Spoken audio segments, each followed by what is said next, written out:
Look, many leaders are stressed. There's an overwhelming amount of responsibilities, direct reports, expectations that are so high. It's challenging to be a leader. Resources are tough to come by. Headcount's at a premium. So it's not uncommon for many leaders to feel like they are being asked to do more with less. While many leaders have a good work ethic, it can be a recipe for burnout. Sometimes, and I know this is going to be a controversial statement, sometimes you have to care less. Because managing stress is closely connected to how much you actually care. Caring so much, it causes that stress. It could be high expectations, or there's metrics that you're trying to chase down, like certain KPIs, and it leads to stress for both leaders and employees. We want to do well. We want to put in some of that extra time and effort, which means sometimes as leaders we're doing late hours and weekends, but that can trigger stress individually, but also at home with your family, with your friends. That makes some leaders micromanage. I know there's times throughout my career that I was so obsessed with trying to be perfect, with trying to have the right results, that it caused more stress and aggravation to the rest of the team. And therefore, when they're stressed out and they're frustrated, they're not working as well, that gets me more stressed out. So I came to realize that eventually good enough is good enough. We spend so much time overdoing things, trying to be perfect. But sometimes those extra details, they're not necessary. There were times throughout my career where I started trying to build the most elaborate presentations and reports, trying to build business cases to pitch for new ideas. And I came to realize that sometimes the insane amount of time that I would spend building a presentation or a report wasn't worth it. Sometimes they didn't need as much detail or look as pretty in terms of some of the slides.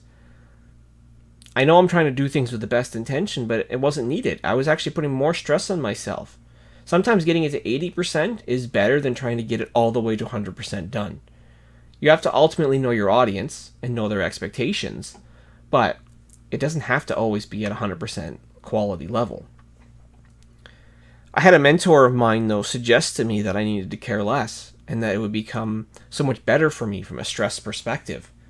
I'd become more relaxed, and if I became more relaxed, maybe the team would become less frustrated, less upset. I think there are times, I'll admit this, and if I've any former employees throughout my career ever watch this, I definitely know that I went too far to the quality side at times. And I cared about my team's output, and I unknowingly frustrated them in the process. I always wanted to be bold with action, and I always wanted to have a lot done and move so quickly. But that would cause frustration, that would cause stress for others, and that would make me upset. So I think it comes down to realizing that managing stress is a choice. You have to choose how much you care. It's not always going to be perfect, and if you try to do so with such high expectations, it's going to backfire. It's going to put you in a spot where you're going to be really upset and disappointed. I think that leaders need to make sure, though, that they are putting themselves first. They are taking care of themselves, whether it is trying to disconnect a little bit more, whether it is trying to just make sure that they are taking care of their health, their body, mentally, physically, they're in the right headspace. If you don't do so, it's going to hurt. You're going to be in a real tough spot, and then you're going to maybe create a toxic or chaotic environment, and that hurts both the employee and the customer experience, and I tell you, it's going to stop you from getting the results that you want.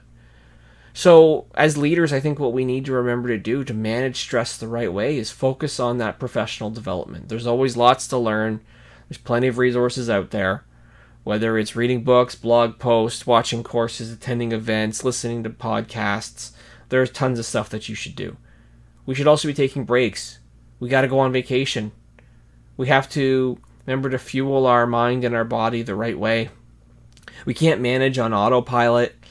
We got to make sure that, we have a bit more structure and we don't let chaos take over. We can't be firefighting and reacting negatively to everything and causing more drama. And where we can, we have to make sure that we are disconnecting, shut off those notifications, take a step back, choose to care a little bit less. If something goes wrong, treat it as a learning opportunity. But at the end of the day, the choice of whether something stresses us out or not is up to us.